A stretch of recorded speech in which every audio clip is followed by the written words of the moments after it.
έχει ενδιαφέρον η σημερινή συζήτηση και για ένα παραπάνω λόγο. Αυτή τη στιγμή το Υπουργείο Παιδείας της κυβέρνηση έχει στρέψει τα βέλη της εναντίον του παιδικού κόσμου. Μας κατηγορεί ότι είμαστε αρνητές στις αξιολογήσεις, μας απειλεί με διώξεις, αρνείται να ικανοποιήσει τα μισθολογικά μας αιτήματα και ταυτόχρονα βρισκόμαστε σε μια στιγμή όπου η καθημερινότητα στα σχολεία, τα οποία κρατάμε όρθια εμείς, μαζί με τους μαθητές και τους γονείς, είναι τραγική. Θυμάμαι ότι πριν μερικούς μήνες που βρεθήκαμε πάλι εδώ σε μια συζήτηση για τα καινούργια μέτρα και τον νόμο που σχετίζονταν με την κατάργηση σχολικών εκπαιδευτικών, είπαμε περίπου τα ίδια πράγματα.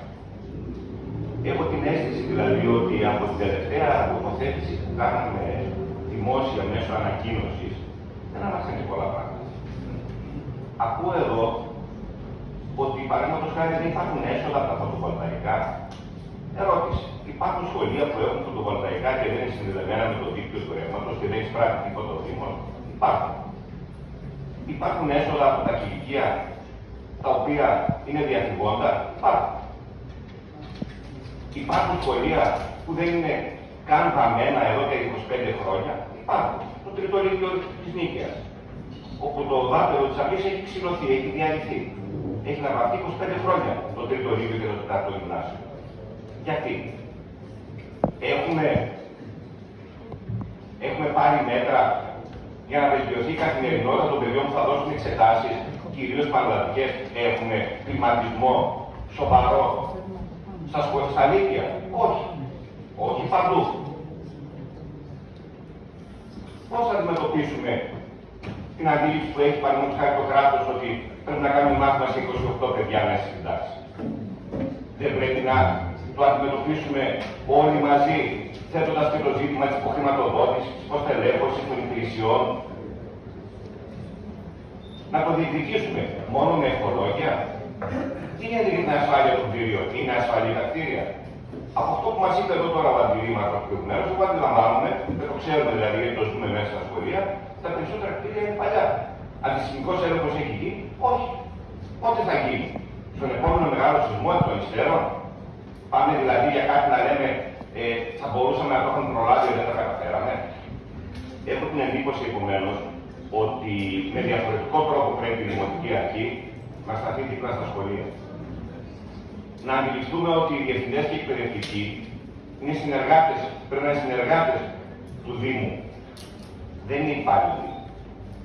Τα σχολεία δεν είναι βάρος στη Δημοτική Αρχή. Δεν είναι βάρος στην πόλη. Δεν θα πάμε σε αντιπαράθεση τις υπηρεσίες που προσφέρονται από την πλευρά του Δήμου, την υποχρέωση που έχει η Δημοτική Αρχή στα σχολεία, σε αντιπαράθεση με υποχρεώσεις που έχει προς τους δημότες. Τα παιδιά της Νίκαιας έρχονται. Προσπαθούμε να κρατήσουμε όχι τα δημόσια σχολεία σε μια πολύ δύσκολη εποχή, όπως καταλαβαίνετε. Θα μιλήσουν και άλλοι εδώ πέρα, φαντάζομαι και θα τα πούνε. Έχω την αίσθηση επίσης ότι μερικά ζητήματα που θα μπορούσαν να είχαν λυθεί δεν λύνονται. Είπατε για την ασφάλεια. Είναι συνδεδεμένα όλα τα σχολεία με το σύστημα συναγερμών που να ειδοποιούν τους διευθυντές αν κάτι δεν βγαίνει καλά? Όχι. Γιατί? Τι περιμένουμε δηλαδή?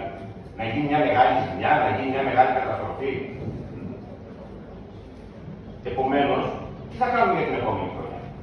Πώς θα αντιμετωπίσουμε όλα αυτά τα προβλήματα? Με ποιες συγκεκριμένες ενέργειες? Πώς θα αντιμετωπίσουμε αυτόν τον πραγματικά απαράδεκτο νόμο που κατάργησε τις σχολικές επιτροπές? Πώς θα διεκδικήσουμε από την κεντρική κυβέρνηση, όπως λέτε και εσείς, τους απαραίτητους πόρους? Πόσους υπαλλήλους ζητήσατε περισσότερους για να αντιμετωπίσετε τις νέες ανάγκες να διοριστούν στο Δήμο Νίκαιας? Είναι μερικά ζητήματα τα οποία πραγματικά χρειάζονται απάντηση. Τι κάνουμε παραδείγματος χάρη για την υγιεινή και την υγεία των μαθητών μας?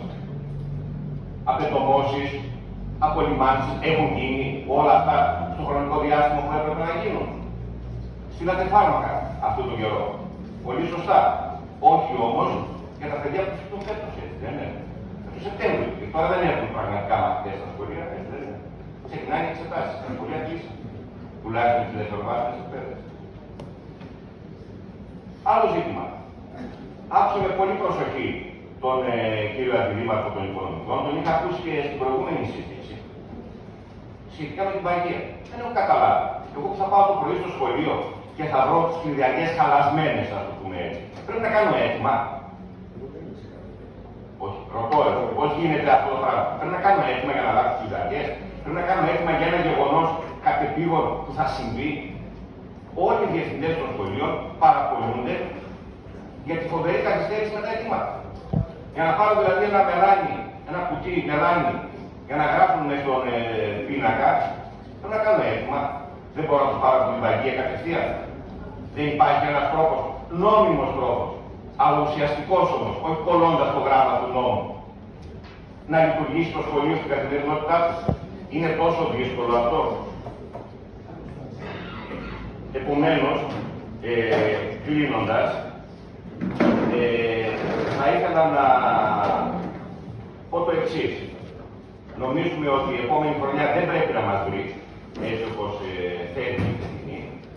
Νομίζω ότι η επόμενη χρονιά θα είναι μια χρονιά που τουλάχιστον εμείς θα διεκδικήσουμε με τον πιο αποφασιστικό και τον πιο δυναμικό τρόπο την χρηματοδότηση των σχολείων. Και σε αυτή την προσπάθειά μας θα πρέπει να σας έχουμε και εσάς μαζί μας. Ευχαριστώ.